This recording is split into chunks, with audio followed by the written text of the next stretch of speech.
Hare Krishna, everyone. Happy Janmashtami to all. Welcome to the Bhagavad Gita chapter summary series.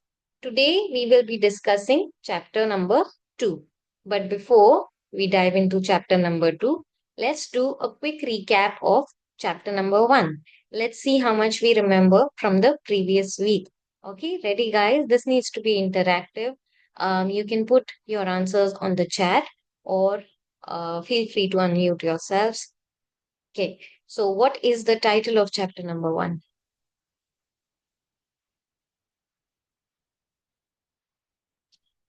Observing the armies. Observing the armies. That's incomplete. Somebody would like to complete that. Observing the armies. Puja Mataji says. Observing At the the armies on the battlefield. battlefield, Sorry, yeah. sorry. Nice. Okay, that's how many topics did we divide chapter 1 into? 3, 4, 5, 6. How many parts did we Three, break it into? three, 5. three. Nice. Thank you. 5. Right. Okay. What was the first part? The title of the first part, which is the first shloka. No, like first part we said is Dhritarashtra asks a question. Yes, correct, Yasha. Very nice. Okay. And what was the title of the second part?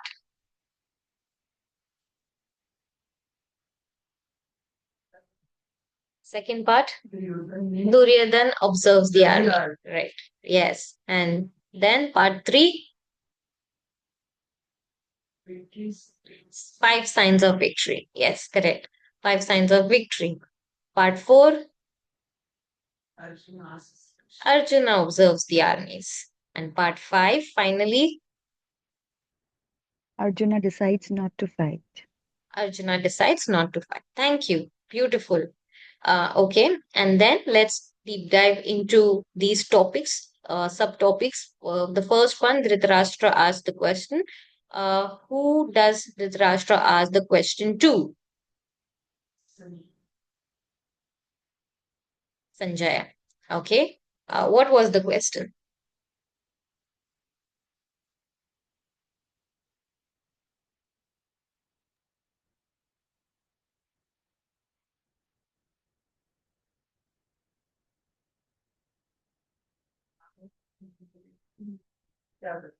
Okay. What did my sons and sons of Pandu do, having assembled at the battlefield and the holy place of pilgrimage named Kurukshetra? Okay. And why does he ask this question? Because somewhere he was unsure about his sons. He was Okay. material and spiritually blind. Right. He was materially and spiritually blind. Correct. Okay. And then part 2. Part 2 is Duryodhan observes the armies. Whom does Duryodhan go and speak to?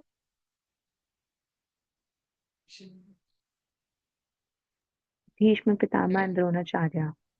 Yes, very nice. And what does he go and tell these people? He gives them a what talk? Pep Pep talk, talk a motivational talk. Yeah. And why does he do that?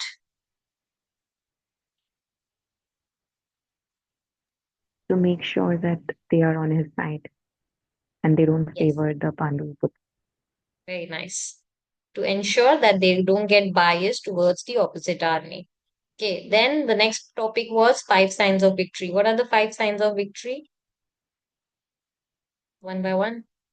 Anybody remembers any of this? And Humanji on the flag. Hanumanji on the flag. Okay. Somebody else? Krishna is on the side of Pandavas. Yes. Yes. Chariot gifted by Agni Dev, not sun god. Okay.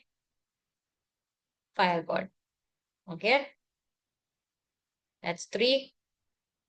And the place is Kurukshetra, Dharmashetra, Kurukshetra. Yes. The battlefield was a holy place of pilgrimage. Yes. And last one. Blowing of the conch shells. What happened by blowing of the conch shells?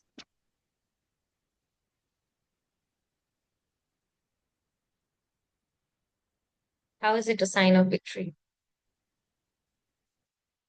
think the hearts of the other side was trembling with the Yes, blowing of very the conch shell. nice. Yeah, when Arjuna and Krishna blew their conch shells, the hearts of Kaurava's army was shattered.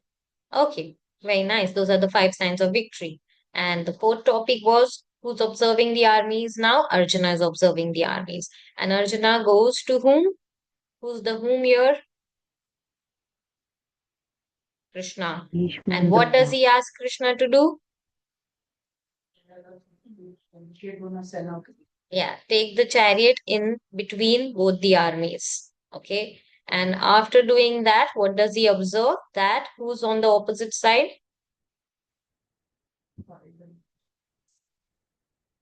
His own relatives and kinsmen. Yeah. And what happens when he sees all of this?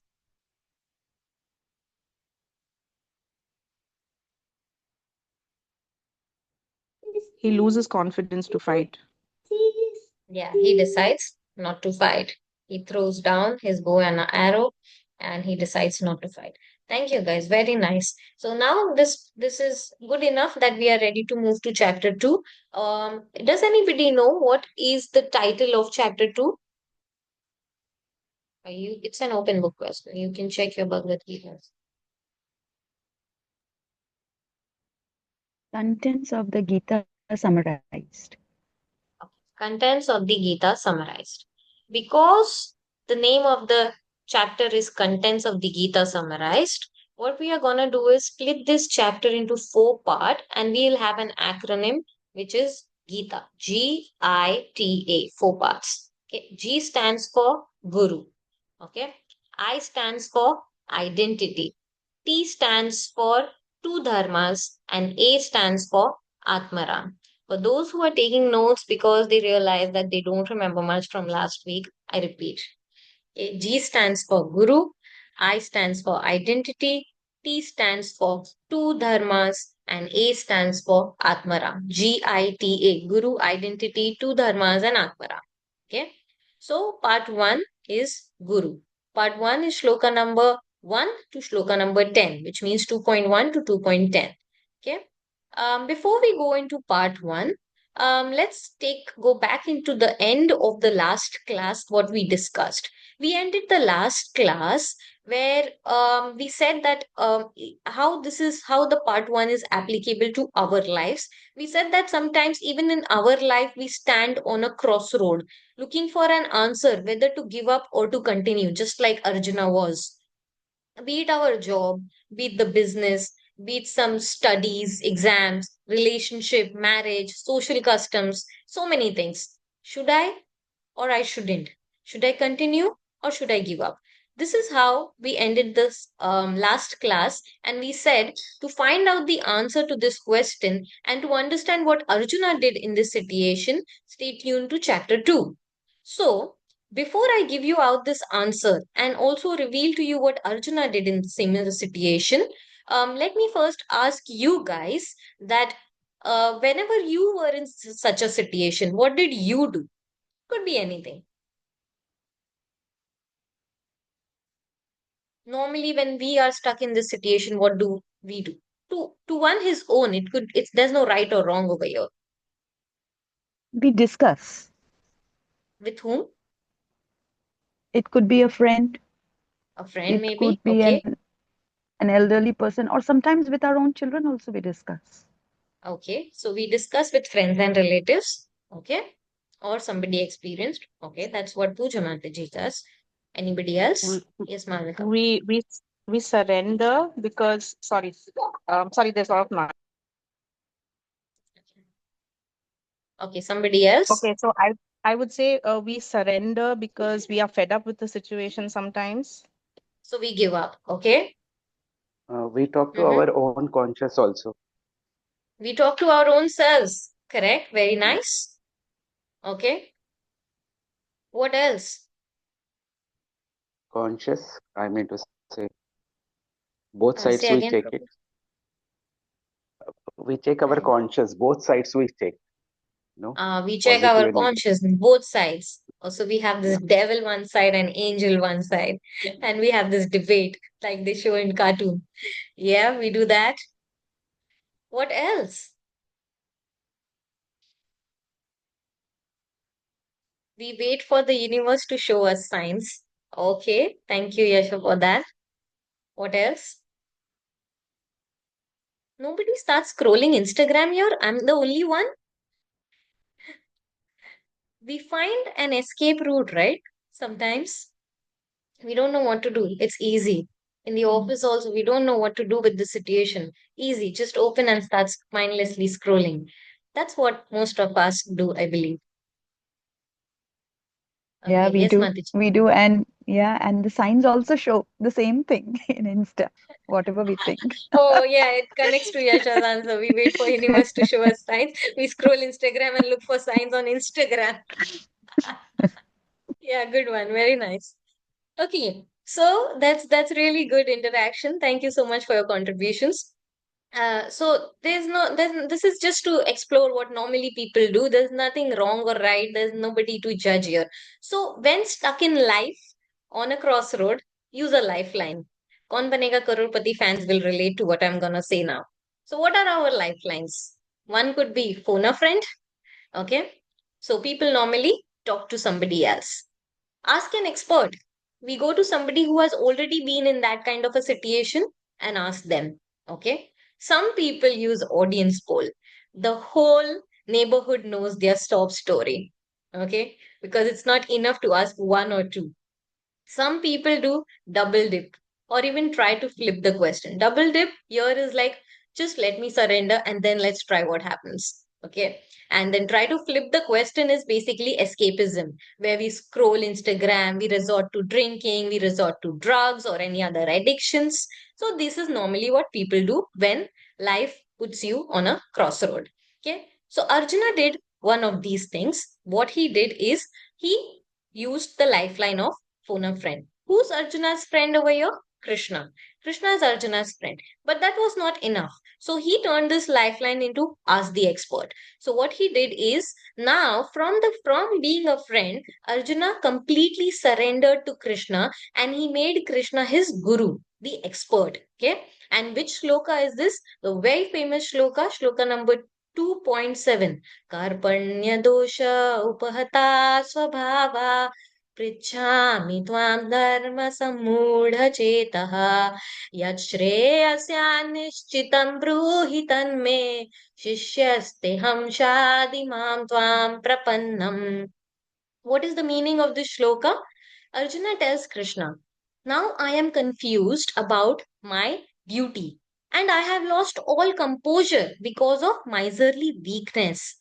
In this condition, I am asking you to tell me for certain what is best for me. Now I am your disciple and a soul surrendered unto you. Therefore, please instruct me. This is what Arjuna is telling. Don't we do something like that? We say that we are completely lost into this. We are confused. We are bewildered about a duty because of our weakness, because we are not able to take a stand, make decisions. And therefore, we are coming to you, O friend, or O expert, or guru. And now I'm completely surrendering to you. Please tell me what to do. And please instruct me. Now, the important point over here is even after asking for instruction and surrendering, so called, do we really execute that decision, whatever is told to us by our friends, relatives, children, expert, or we continue to look for an answer towards the direction we are already inclined? Don't we do that? We keep asking more questions to the same person. पर ऐसा होगा तो what if like that? Maybe isn't it I can do it this way because I am already inclined towards a certain direction. Alternatively, what we do is we go and ask the same question to somebody else till we find an answer that we wanted to hear. We seek validations or we say we surrender, but actually what we are doing is we are finding validations to something to our preconceived notions, I can say. That is not surrendered. That is not what you do when you go to a guru. Okay. So that's the first part, guru. Okay. Next part, GITA. Next part is I. I stands for identity. Shloka number 11 to shloka number 30. 30. Okay. what is our true identity? Who am I? Who am I? I am not the body, I am the soul. This is what now Krishna starts to speak from here. So far, other people were talking, Dhritarashtra was asking, Arjuna was speaking, okay, but now Krishna is going to give you proper knowledge. And here we are going to understand what we really need to do when we are stuck on a crossroad. Okay, the expert is guiding us now from these shlokas onwards. So he's explaining to Arjuna that you're not the body, you're the soul. Okay, that's the true identity. Okay, so what are the characteristics of the soul? He's explaining that. He says that the soul is eternal. Okay, it never dies. It is unchanging. Okay, it is all pervading, and it cannot be measured. It is so tiny. Okay, the soul cannot be slain, and it cannot slay somebody else. And it is immutable. It cannot be cut by weapons. It cannot be moistened by water. It cannot be withered by wind. And it is unbreakable. And so on and so forth. So many other qualities of the soul. Okay. And Krishna goes to say, Na te vaham jatunasham, na tvam neme janadipaha. He is telling that, all of these, me, you, and all these people who are present on this battlefield, they have existed eternally. They will exist eternally in the future also. Says, "Asmin yatha dehe kaumaram yauvanam jara." He's saying that after giving up this body, okay, what happens is the soul, your true identity, it is just gonna take another body, and he's comparing this change of body to change of garments. Like every day we wear different clothes. Similarly, the same soul is being covered by different bodies. Okay. So this is how Krishna is explaining our true identity, Arjuna. Okay, so what happens when we understand this identity? Okay, we become quite fearless over here. See that in the end of this session, how by understanding this we become fearless. Man who becomes fearless may sometimes seem to have no duty, because if I am fearless, okay, so it might seem that, okay, I don't need to do anything. Yeah, I don't need to go for a job. I don't need to take care of my family. But that's not so. So therefore, in order to avoid this kind of a situation, what Krishna is doing here is going on to explain two dharmas. Dharma means duty. Dharma may be understood as religion, but here the real meaning of dharma is duty. Like the dharma of sugar is sweetness. Okay, that kind of. So we have two dharmas, as every individual has two dharmas. What are the two dharmas? The first dharma is swadharma. Okay. And the second one is sanatan dharma. Swadharma is self, swa is self, dharma is duty, the duty of the self, and sanatan means eternity. So the eternal duty. There are two duties. Let's understand what this is. So any activity that we do in order to keep this body and soul together in this particular lifetime comes in the context of swadharma. Okay. For example, eating. To keep this body alive and put the soul and body together, we need to eat. Okay. We need to sleep. We need to earn. We need to earn a livelihood. We need to go for our job or business or whatever. We need to socialize to keep our mental health intact and so many other things. So all of this are part of our swadharma. And what's Sanatan Dharma? Dharma, our eternal duty. We understand that we are not the body, we are the soul. That is our true identity, which we learned in part 2 previously. And because of being a soul, we are a part of the super soul. And therefore, our duty is to serve that super soul. Why should I serve the super soul? Because I am a part of it. So what, I am a part of it? Okay, whenever there is a part of the whole, naturally the part serves the whole, and only then the part and the whole, everything functions correctly. Example, for example, this is my hand. Okay, I cannot feed food to my hand directly. The hand needs to pick up the morsel of food, put it in the mouth, and the teeth will chew, and then the digestive system will help, and finally the food will go into the stomach. And then, because of the contribution of all these parts of my body, the body will be happy, parts will be happy, right? Similarly, because we all are parts of the super soul, because we are soul, we are parts of the super soul. Therefore, our eternal duty is to serve the super soul. Okay. So that's two duties. What happens when we balance these two duties, even though it might seem a bit contradictory? Because to eat, sleep, earn a livelihood, but to serve the super soul in form of devotional service, chanting, reading, attending these classes might seem a bit off. Why? Because people will say, I am too busy to do the Sanatan Dharma because I am preoccupied with my Swadharma. Or when I do Sanatan Dharma, I don't feel like doing my Swadharma. No, I feel like renouncing it. Right? So it might seem off, but the one who has balanced and has understood how to balance these two dharmas, okay, these two duties, is called Atmaram, which takes us to our fourth part, A.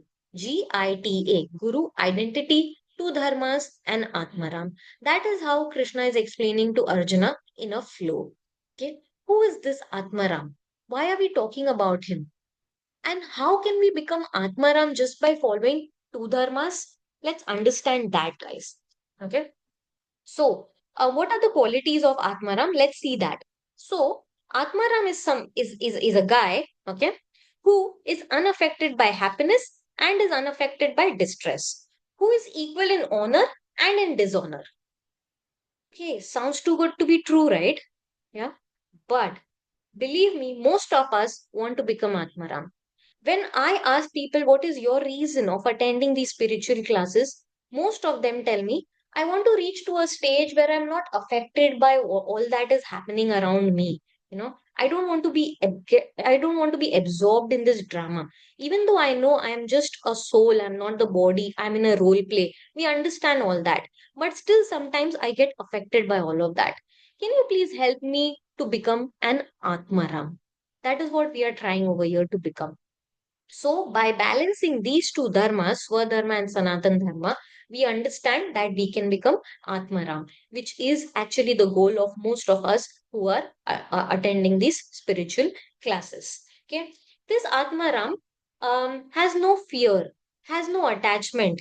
Okay, and now this could also sound like a person who is depressed. Okay, a person who is depressed, he's unaffected by happiness, distress, honor, dishonor. Nothing affects him.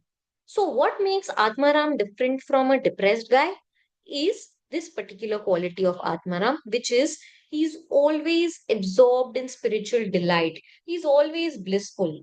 Atma means self and Ram means to take pleasure, Ramna. Okay. So this guy takes pleasure within himself. He's always blissful within himself, irrespective of what is happening around.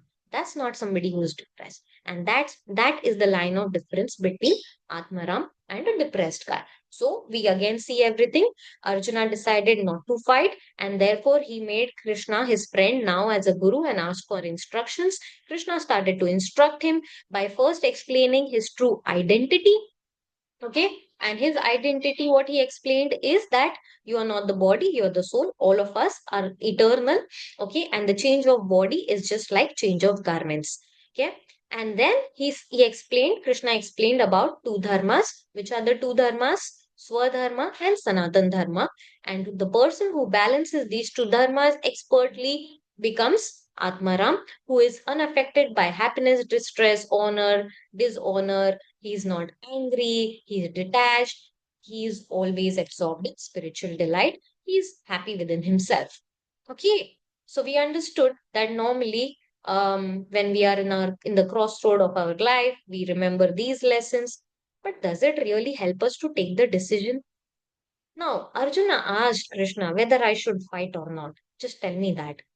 And we are also in a similar crossroad of life where we want to understand whether we should give up or continue. Now, how does this help with identity and Tu Dharma and Atmaram? How can I practically apply this chapter 2 in my life? Let's see that. Okay, because we said in the beginning that Bhagavad Gita is a book of application. So, normally nowadays, what the latest trend is, okay, practical application. Whenever we have a question, we go to our favorite expert and friend. Who is it? Chat GPT, right? So this chat GPT is similarly, this chat is between Krishna and Arjuna. Okay. Arjuna is giving prompts to Krishna again and again, which we will see in the future chapters also. Okay. And Krishna is giving reply. And this chat has been applicable to all of us for more than 5,000 years. So this is the best chat ever. The conversation, this Bhagavad Gita. How? Now, Krishna is not directly addressing this question of Arjuna whether I should fight or give up. Okay. What he is doing is he is going to the root of the problem. How? By understanding who I am, by understanding I'm not the body and the soul, most of my fears are eliminated. How? Let's see that. What we spoke about the characteristics of soul, we said the soul is eternal. Okay. Now, if we understand that I am eternal, the biggest fear, which is the fear of death, is taken away because I'm eternal, and death is just change of garment, change of body. So, what is there to fear about death? That is the biggest fear everybody is facing. What are the other fears we are changing? The fear of being abandoned. But we understood that the soul is part of the super soul. Okay. So, the super soul is always the companion of the soul. So, therefore, this fear of abandon is no more because we know we have an eternal companion, the super soul, always with us. Right. The next fear which is taken care of is when we fear that things will change. Oh, my hair is becoming white, my skin is aging, my body is not losing weight, or I'm gaining weight, or I want to lose weight, or other way around, all these changes, or maybe my loss of job, okay, loss of this house, okay, anything, any change that we fear. So we know that the soul is unchangeable. Okay. So in this way, and then the other one we spoke is like the soul cannot be cut by weapons, it cannot be slayed, it cannot be slain. So the fear of being harmed, okay, physically or mentally harmed, that is being taken away when we actually understand that I am the soul and I am not the body. So whenever, guys, you are facing a problem, an adversity, you are in a situation where you are feeling sad, remember that you are forgetting your true identity. You are identifying yourself as this particular role of Ekta, Jayesh, Malvika, Yasha, Anjali, Anandini, whatever. But you are not this. You have always been an eternal soul, and this is just one chapter in this entire journey. Okay. So please, till next week, remember, whenever you face any situation, understand and remember what is your true identity and try to rise up from your adversity. So, on that note, I take your leave and see you next week for chapter 3. Hare Krishna. Thank you so much. If you have any questions, comments, corrections, please let me know.